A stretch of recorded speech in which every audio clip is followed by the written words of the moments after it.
Hello नमस्कार, स्वागत है आप सभी का एनसीईटी कॉन्सेप्ट पर।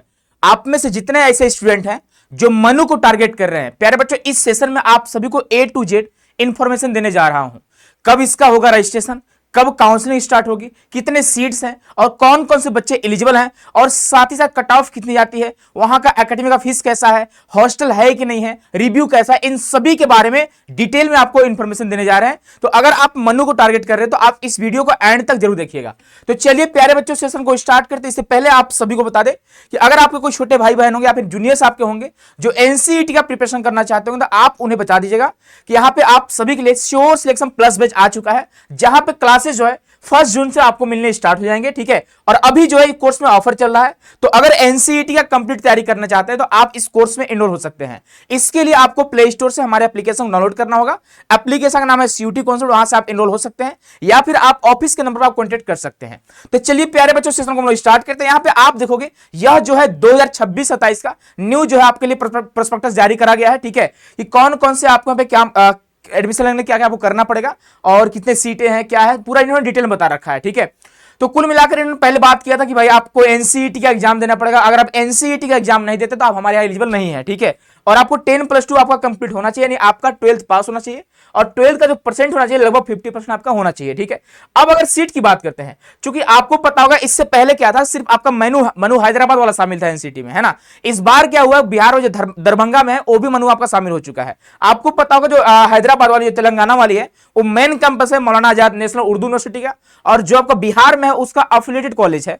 जो कि अगर बात करें बच्चे बिहार की बात करेंगे तो बिहार के दरभंगा में आप देखोगे सिर्फ और सिर्फ आपको बीए बीएड देखने को मिलेंगे, यानी बीए बीएड में आप देखो वो भी प्रिपरेटरी स्टेज का।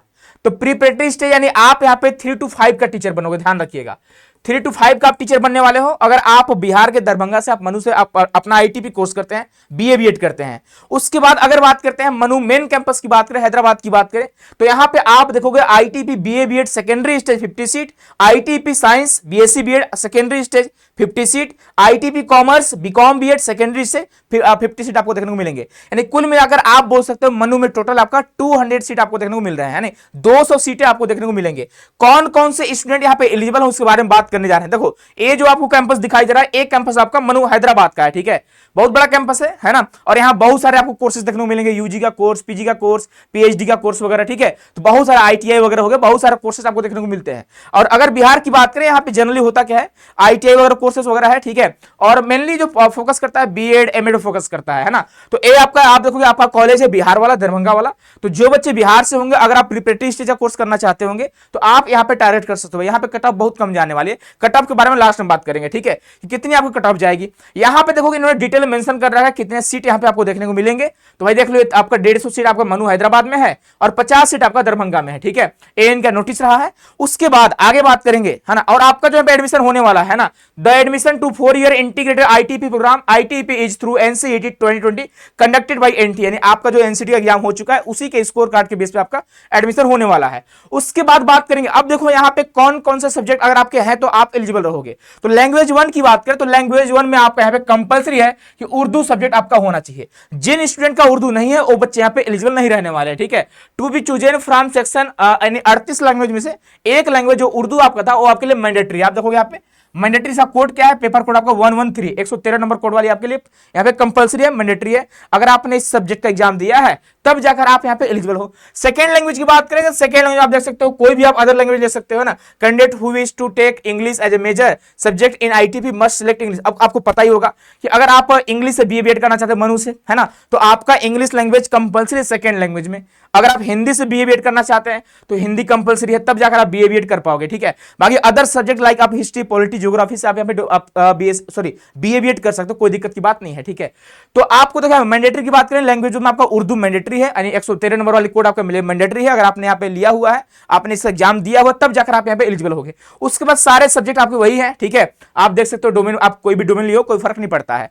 उसके बाद बात करें अगला जो है, इन्होंने बता रखा है कितने सीटें हमारे यहाँ है, इन्होंने बता रखा है, आपको पहले ही बता चुके हैं। ठीक है, और किस तरह से आपका एडमिशन होगा, तो भाई एनसीईटी के स्कोर कार्ड के बेस पे आपका एडमिशन होने वाला है। ठीक है, उसके बाद आपका 10+2 आपको कंप्लीट होना चाहिए। उसके बाद अगर बात करते हैं हम, देखो यहाँ पे, हाँ, maximum intake for each major in BA BEd will be 10 maximum intake for each major, ये आपके लिए काम के नहीं है, ठीक है। बाकी पेज नंबर 12 में इंफॉर्मेशन दिया है कि कौन से पेज में दिया गया है, तो उसके बारे में बात करने वाले हैं, ठीक है। अब देखो यहां पे अगर आपको आईटीपी बीए बीएड करना है भाई, ध्यान रखिएगा, तो कौन कौन से सब्जेक्ट से आप मेजर लेकर आप बीए बीएड कर सकते हैं। आप history, economics, political science, Urdu, English और हिंदी, ये सारे आपके बीए बीएड के सब्जेक्ट आपको देखने को मिलेंगे। इन्हीं सब्जेक्टों से कोई ना कोई एक सब्जेक्ट में आप यहां से बीए बीएड करने वाले हो। अब देखो अगर आप देखो हिस्ट्री, इकोनॉमिक्स, पॉलिटिकल साइंस, आपका उर्दू हो गया, इंग्लिश, इन सभी में एलिजिबिलिटी के लिए आपका पहला लैंग्वेज आपका उर्दू कंपलसरी। देखो भाई लैंग्वेज में उर्दू कंपलसरी है, और हिस्ट्री, इकोनॉमिक्स, पॉलिटिकल साइंस और उर्दू के लिए लैंग्वेज 2 में आप कोई भी लैंग्वेज लो, कोई दिक्कत यहां पे नहीं है आपके लिए, ठीक है।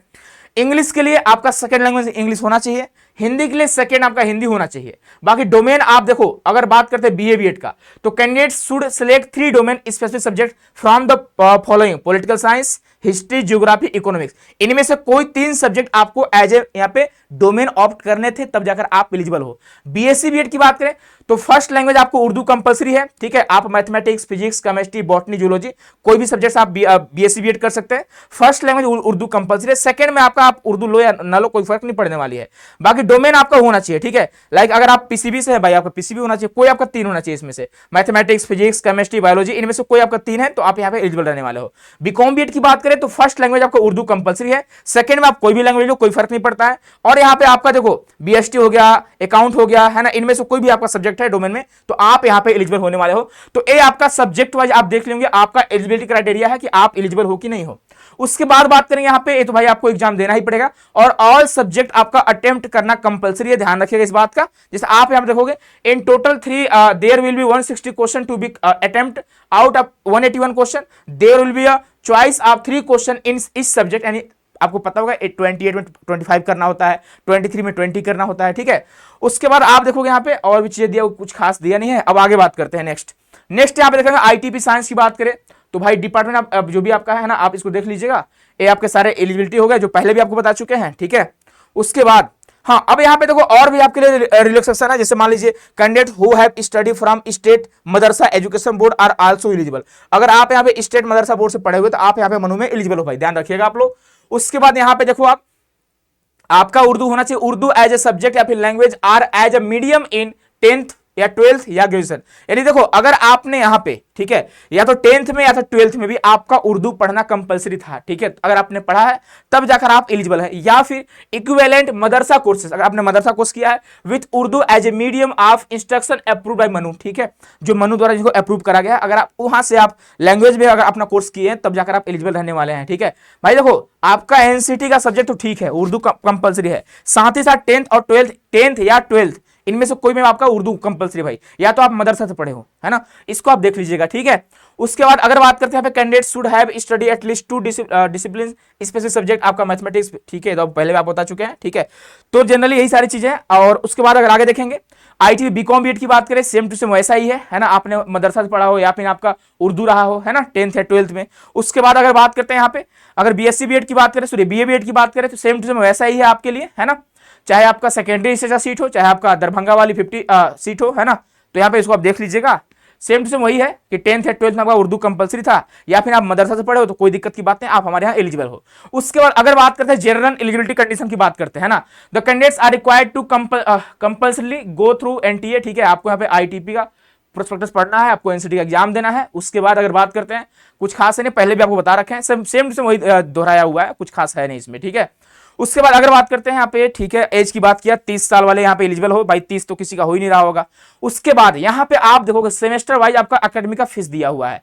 अगर बात करते हैं हैदराबाद कैंपस का, ठीक है, तो आप यहाँ पे देखोगे पर सेमेस्टर का फीस दिया हुआ, आप देख सकते हो। टोटल फी की बात करेंगे, एडमिशन फी आपका 200 रुपए, ट्यूशन फी आपका 4000 रुपए, ठीक है, ऐसे आपको देखना पड़ेगा, ऐसे करके आपको देखना पड़ेगा, ठीक है। आपका गेम्स एंड स्पोर्ट्स का फी कुल मिला के इतना। अब देखो यहाँ पे आप टोटल देखोगे, ठीक है, टोटल फीस फॉर बॉयज यहाँ पे आपको दिख रहा होगा at the time of admission, आप देख सकते हो 5200 रुपए आपको फीस देने हैं एक सेमेस्टर का। उसके बाद टोटल फीस फॉर गर्ल्स 1150 रुपए गर्ल्स को देने हैं, ठीक है, यानी गर्ल्स का ट्यूशन फी नहीं लगता है ना। उसके बाद अगर टोटल फी आप पीडब्ल्यू कैंडिडेट्स, इनको भी 1150 रुपए। गर्ल्स के लिए भाई यहाँ पे रिलैक्सेशन है, आप देख सकते हो इसको, ठीक है, उतना कुछ और खास दिया नहीं है। अभी आपका पर सेमेस्टर की बात करेंगे, है ना, आप सेमेस्टर वाइज देख सकते हो, सेम टू सेम वैसा ही है ना। बॉयज एंड गर्ल्स के लिए है अगला सेमेस्टर में, ओके। इवेंट सेमेस्टर की बात करें, ओके, इवेंट यानी सेकंड आपका हो गया, 4 सेमेस्टर हो गया आपका, 6 सेमेस्टर हो गया आपका, 8 सेमेस्टर हो गया, मतलब कुल मिलाकर फीस बहुत ज्यादा नहीं है, 4-5 हजार के आसपास आपको फीस रहने वाले हैं, बहुत कम फीस है भाई, ठीक है। बाकी अगर आपका हॉस्टल अलॉट होता है, अगर आपको हॉस्टल मिलती है भाई, देखो जनरली होता क्या है कि अगर आपके अच्छे मार्क्स है तो हॉस्टल मिल जाते हैं, है ना, अक्सर ऐसा होता है। तो अगर आप हॉस्टल ले रहे हो, ये आपको तो फर्स्ट सेमेस्टर का फीस वगैरह दिया गया, आप इसको देख सकते हो, मतलब ज्यादा फीस नहीं, आप एफोर्ड कर सकते हो, बहुत कम फीस इसका रहने वाला है, ठीक है। अब देखिए अगर हॉस्टल की बात करते हैं, है ना, तो अगर देखिए जनरली होता क्या है कि बहुत लोगों को हॉस्टल मिल जाता है, कुछ लोगों को हॉस्टल मिल भी नहीं पाती है, ठीक है। तो अब सबको हॉस्टल मिल नहीं पाता है, मनु में ध्यान रखिए इस बात का। बहुत सारे बच्चे लास्ट ईयर एडमिशन ले रहे थे लेकिन उनको हॉस्टल नहीं मिली, इसलिए वो फिर से तैयारी किए हुए। आप में से बहुत सारे ऐसे स्टूडेंट हैं जो 1 ईयर ड्रॉप किया सिर्फ हॉस्टल के लिए, ठीक है। अब सुनिए कट ऑफ के बारे में बात करें कि लगभग कितना आपके मार्क्स होना चाहिए, आपको अप्लाई करना चाहिए। अब देखो दरभंगा की बात करते हैं, ध्यान से हमारी बात को सुनिएगा, ठीक है। सॉरी, हाँ पहले दरभंगा की बात करते हैं, क्योंकि दरभंगा में आपको पता होगा प्रिपरेटरी स्टेज है। तो भाई अगर आपका यहाँ पे 150 प्लस मार्क्स होगा, ठीक है, और आपका Urdu as a domain, sorry as a language, और आपका 10th या 12th में या फिर आप मदरसा से पढ़े हो, तो अगर आपके 150 मार्क्स होंगे तो आप यहां पे जरूर अप्लाई करिएगा, आपके चांसेस है यहां पे एडमिशन हो जाने का, ठीक है। 150 150 नंबर की बात कर रहे हैं, 150, 180, 170, 200 के आसपास है, तो आपके यहाँ पे एडमिशन के चांसेस रहेंगे, ठीक है। उसके बाद अगर बात करते हैं बीकॉम बीएड की बात करते हैं, तो बीकॉम बीएड के लिए भी आपका सेम टू सेम, अगर हैदराबाद कैंपस की बात करें, मेन कैंपस की बात करें, तो अगर आपके 150, 160, 170 प्लस मार्क्स हैं तो आप जरूर यहाँ पे काउंसलिंग कराइएगा, आपके भी एडमिशन के चांसेस है, ध्यान रखिएगा। अगर भाई बीएससी बीएड की बात करते हैं भाई, तो बीएससी बीएड के लिए देख लो भाई, अगर आपके 250 के अप्रोक्स मार्क्स हैं, 250 250 के आसपास है, तो आप यहाँ पे जरूर ट्राई करिएगा। आपका एडमिशन के चांसेस मुझे लगता है 99.99% है, ठीक है। 100% गारंटी कोई दे नहीं सकता, मैं भी नहीं दे सकता हूं, ठीक है। वहीं बीए बीएड की बात करें, बीए बीएड में अगर देखो बीएससी बीएड थोड़ा कट ऑफ हाई जाता है, तो आप यहाँ पे 260 270 के आसपास यहाँ पे आप सोच सकते हो, है ना। कुल मिलाकर आप समझ सकते हैं कितने कट ऑफ, ज्यादा हाई कट ऑफ नहीं जाएगा भाई, है ना, क्योंकि यहाँ पे हर बच्चा उर्दू नहीं पढ़ा होता है, ठीक है। अब बहुत सारे बच्चे क्या करते हैं, डोमेन अपने लैंग्वेज में भी उर्दू नहीं ले पाते हैं, जिसकी वजह से थोड़ा समस्याएं आती हैं। लेकिन कुल मिलाकर अगर आपके 200 के आसपास मार्क्स आ रहे हैं, 200 250, है ना, 300 के आस 300 हो रहा है भाई, आपका आराम से एडमिशन हो जाएगा। अगर आपके 300 मार्क्स आ रहे हैं तो आपको सोचना ही नहीं है, उससे कम भी आ रहा है तो आप अप्लाई जरूर करिएगा। ये आपकी कट ऑफ रहने वाली है। बाकी आपको सीट पता चल चुका कितना सीट है, उसके अलावा आप कट ऑफ जाने के हो, आप लोग को फी पता चल चुका है, हॉस्टल है कि नहीं भी आपको पता चल चुका है, ठीक है। कुल मिलाकर ठीक ठाक है ना। अब मुझे लगता है, और इसकी जो काउंसलिंग कब स्टार्ट होगी सर तो बताया ही नहीं आप। देखो भाई अगर काउंसलिंग की बात करेंगे तो इन्होंने जो मेरिट के बेस पे जो इन्होंने अपना मेंशन करा हुआ प्रोस्पेक्टस में, वह इन्होंने 11 जून मेंशन करा हुआ है, ठीक है, कि 11 जून से आपका जो है रजिस्ट्रेशन स्टार्ट हो जाएगा। तो अभी तो आपका रिजल्ट नहीं आई है, हाँ, लेकिन चांसेस है कि 11 जून से पहले आपका रिजल्ट आ जाएगी, तब जाकर आप यहाँ पे अप्लाई कर सकते हो। और जुलाई, मुझे लगता है 25 जुलाई के आसपास इनका हो सकता है लास्ट डेट है, ठीक है। चूंकि यहाँ पे हम नहीं लाए हुए, लेकिन हाँ हमने कहीं पढ़ा हुआ था, इनका जो प्रोस्पेक्टस है वहां पे दिया गया था कि 25 जुलाई के आसपास इनका जो है रजिस्ट्रेशन क्लोज हो जाएगा। तो भाई देखो रिजल्ट आने के बाद ही काउंसलिंग स्टार्ट होगा, इसका आप टेंशन बिल्कुल मत लेना। और जैसे ही काउंसलिंग स्टार्ट होगी मैं आपको अपडेट जरूर करूंगा, आपको बिल्कुल परेशान नहीं होना है, ठीक है। आप लोग ये पोर्टल चेक करते रहिएगा, है ना। इनका पोर्टल आप देखोगे, यही आप इनका पोर्टल रहने वाला है ना, यहाँ पे इन्होंने पोर्टल दे रखा है, ठीक है। हाँ, यहाँ पे www.manu.edu.in, ठीक है। आप यहाँ पे जाओगे, इसी पोर्टल पे आपको सारी चीजें मिलेंगी, यहीं पे आपका काउंसलिंग वगैरह होने वाली है। मिलते हैं प्यारे बच्चों नेक्स्ट सेशन में। बाकी जो बच्चे मनु को टारगेट कर रहे हैं, आप सभी को बहुत बहुत शुभकामनाएं। आप लोग जाइए एडमिशन लीजिए, ठीक है, और ITP कोर्स करिए अपना, है ना। चलिए बहुत बहुत धन्यवाद, बहुत सारा प्यार।